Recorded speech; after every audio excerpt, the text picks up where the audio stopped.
was very popular. What you're seeing too now with food trucks is these, like the woman said, there's a following for these, but they have events now where food trucks just come into a community, and they actually have, they work with the restaurants and the food trucks, and they have basically have events where you can go to the different restaurants and food trucks, and they're very popular. I mean, you see that nationwide. So, I mean, it's a free enterprise type of deal, in my opinion, and it's something that I don't think you can completely restrict.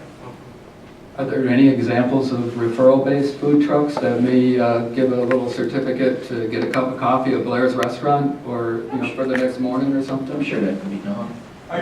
Do you own a food truck just by chance? I do not. Oh. So surprised. But I'm very experienced in downtowns, and these are the trends. This is the way of the future. That's just the way it Where are is. you from? The east side of the state. What's your name anyway? I'm Blair. Who are you? Mike Burns, I'm the city manager. So you're the city manager? Yes. Oh my God, I thought we just got rid of one.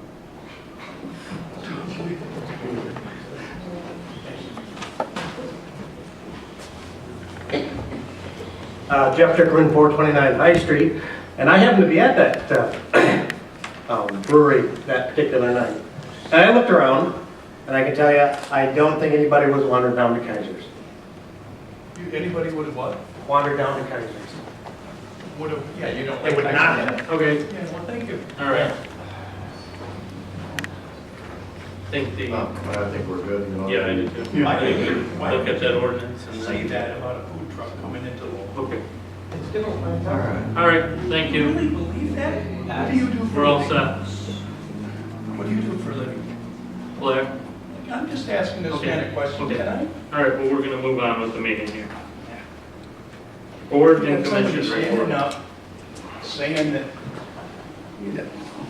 you don't want to talk to me. No, you don't see it. It's been thousands of dollars of that. Jeff, board and commission report, sir? Yes. Let me get organized.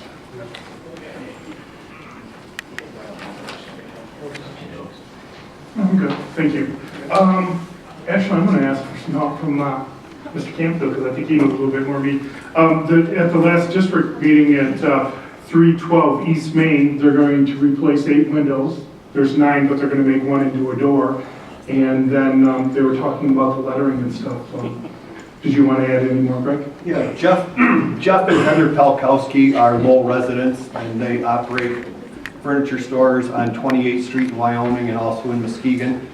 And they are going to be moving into probably 60% of the Superior building. The entire first floor is painted brown, and they're very successful with what they do. They love Lowell, and the name of their business is My Hometown Furnishings. In a nutshell, it's similar to Art Van. They have mid-level furniture. They can have high-end furniture, or they can get a $300 set for the college student. All ends of the spectrum. They intend to have appliances and bedding there, and I think it's a great thing for the community. So we'll be putting some new windows in the front on the main level, and restoring a door that used to be there for their main entrance. And Did we have a timeline on that, dude? I can't remember. February 1st, or sometime a couple weeks later, we have some building permit and things that have to be done that we're working on with the engineer and designers and stuff. So we're hoping to open in a couple of months there for them. So. Pretty exciting. So with that, thank you very much, Greg. And with that, then January 24th, Tuesday, 6 o'clock downstairs will be the next meeting. Thank you. Jim? Okay, Arbor Board meeting was canceled. There's no meeting currently scheduled for the Helen Wick Committee. The LCTV Endowment Board met last month, and the timetable with applications and so forth is coming up. Dennis, do you have anything you can share with us? Dennis Kent is the chairperson of the LCTV Endowment Board.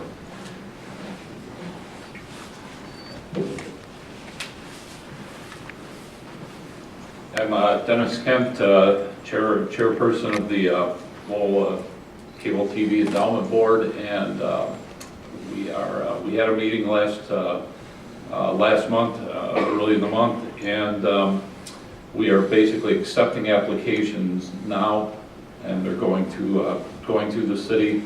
I think, do we have something put in the paper yet? I hadn't honestly. Yes, the last issue of the ledger, there was a notice, and then I'm going to be putting one more in next week. Okay, good.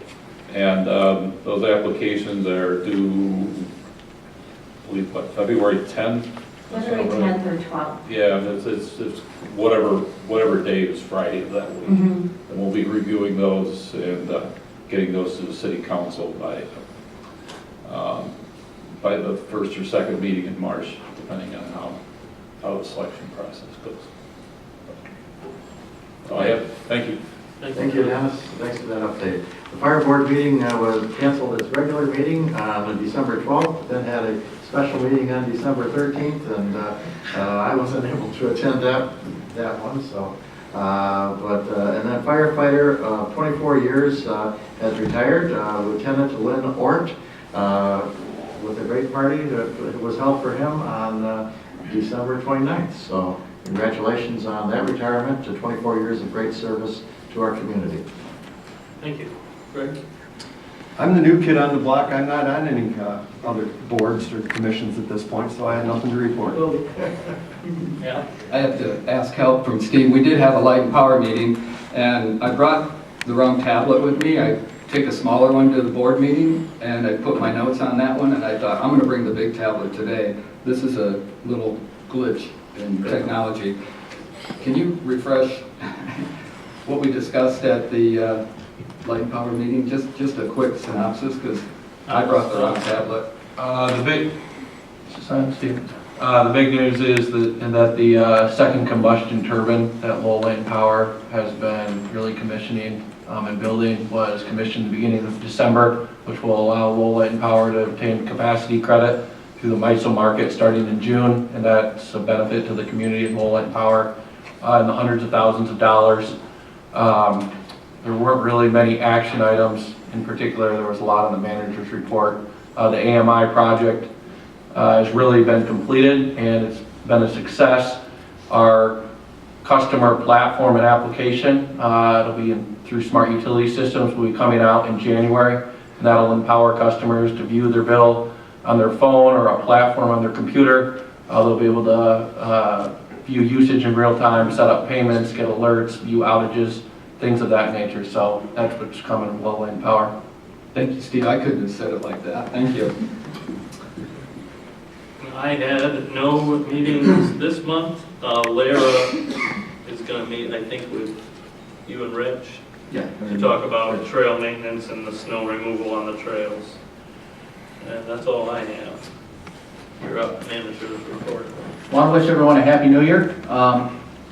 Couple things. First thing, just to add on to your comments there, Alan, about tablets. I've already directed the Dorio to start getting estimates as to what it would cost to transition the council to tablets, of getting away from paper. I can tell you from experience, it is a much cheaper route. I'm not sure we'll be able to do it until the next fiscal year, but it's something that I've already directed Dorio to start looking at doing in that transition. As you're probably all aware, on January 1st, we had an increase to the gas tax statewide.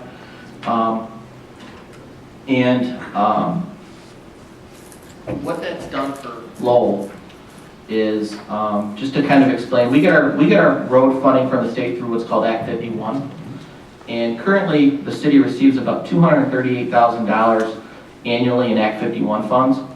And with the new sales tax, that's been implemented, it's projected that there would be an additional $62,000 brought into the city for roads. It can be used for major and local streets. Also, in this chart, I observed about 2 years out, about 5 years out in 2021. They see that our allocation that we would receive would be roughly about $430,000 in Act 51 funds with the new tax. So it'd be about a $200,000 increase from what we see today. However, that helps. I'll take any, for the city, I'll take any money where I can get it. However, from a structural standpoint, that still doesn't solve our issue structurally. $200,000 might get you a block, if you're lucky, of paved road. It's not gonna solve your issues.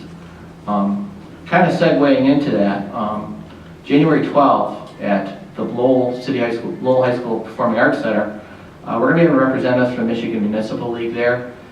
They are running a series called Save My City. And what they're really speaking about is the structural imbalances of the municipal finance structure here in Michigan. We are the only state in the union where we're actually losing revenue. And the way one of the issues is with the Headley Amendment, which back in the 70s made us reduce our charter limits by state constitution, and with Proposal A, that was passed in the 90s, where basically you couldn't see a rate of you couldn't see an increase in your revenue either greater than the 5% of the rate of inflation, whichever is less. With consumer price index roughly about 0.3% annually. One of the issues is we're not going to see the revenues. Cities are not going to see the revenues that they sought back in 2007, 2008 until roughly 2030, 2035, somewhere in that nature, depending on the city. Because while those restrictions that were put in place, and I can't argue that they weren't may not necessary, but they didn't do is take into account when the economy suffers like it just did during the Great Recession. So there's a big movement at the state and local level to try and address these issues. But one of the things is we have not really educated the public on it, and the public really doesn't understand.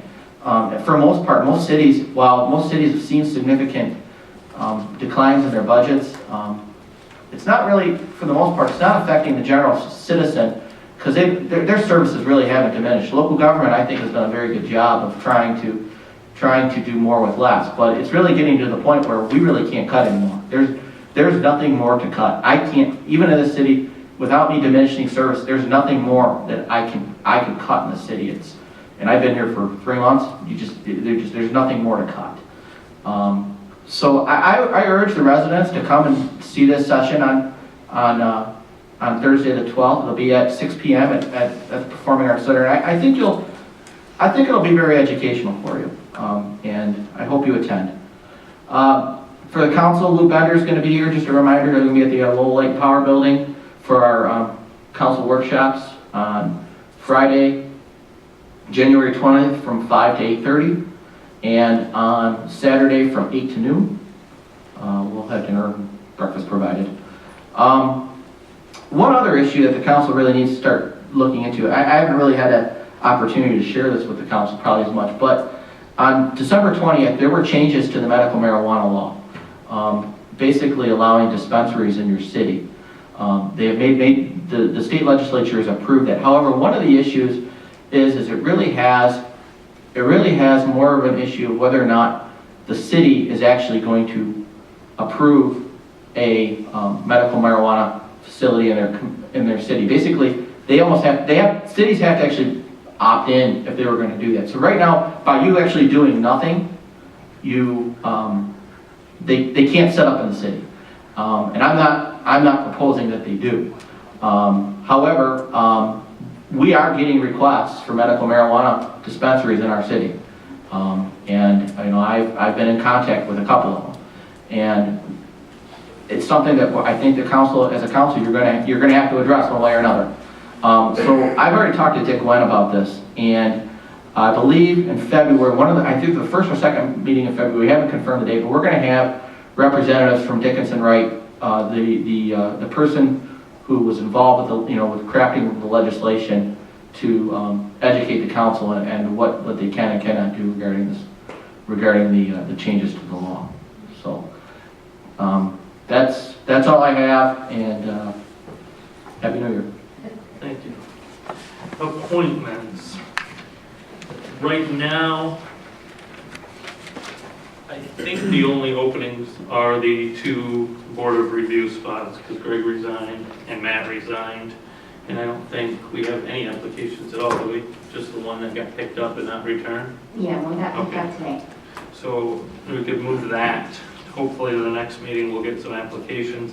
I talked to Chuck Myers, he'd like to continue on the building authority. I talked to Dan Desjardins, he'd like to continue on the construction board of appeals. I talked to Dr. Reagan and Mr. Doyle, they'd like to continue on the DDA. And I've talked to Todd Cooper and Artis Barber about the historic commission, and they'd all like to continue. I don't have any objections to it if you guys don't. Okay. I would make a motion to support those nominations. And I'd second that. All in favor? Yes. Okay. And council comments. Jeffrey?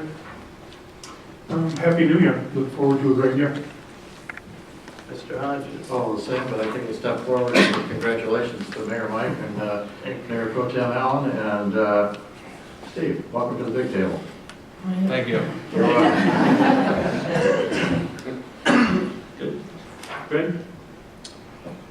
Just a couple of things. The food truck's a very emotional issue. I think Lowell is on the path to having a very vibrant, active downtown, and I think food trucks would be a part of that. It's not that the pie gets cut into smaller pieces, the pie gets bigger and benefits everybody, and we've seen that with some of the new restaurants in town. So I know it's tough when you're a brick and mortar person paying taxes to see somebody pull in a $20,000 truck, but I think it's a different clientele, and I don't think it's going to be a bad thing for the community, but it's something that we need to work through. Second question I had, and I was probably here and heard the discussion, but coffee with the council on Saturdays, that kind of went away. To me, that was kind of nice to have an avenue to talk to the council people and a little less formal. I didn't know how other council people felt about that or why it went away. It became, I think, just a scheduling thing, because I think Jim and I worked to try to get it changed and back, and I don't ever remember that we got anywhere, but I'd be all for restarting it. You're pretty much the expert on that, aren't you? Yeah, I dealt with it for quite some time. The mother had it for about 8 years, but yeah. And there was some thought about changing venues and location. Anyway, it had been done at the Chamber of Commerce building on the first Saturday of each month for about 8 years. And, sometimes there was nobody. It was a long 2 hours of sitting, and then sometimes it was very active, so and very beneficial. So it's a nice way to converse with citizens and make ourselves available. But if you like, I can check with Liz and let's get see with Liz. if Saturdays work or what might work with their schedule. The other thing is that the Chamber of Commerce office. Completely handicapped, accessible, and kind of a neutral site. It's not intimidating to have that in the city hall, and it just kind of puts us right out there. And it's kind of nice on those dull days just to watch the river. So, all right, that's it for me.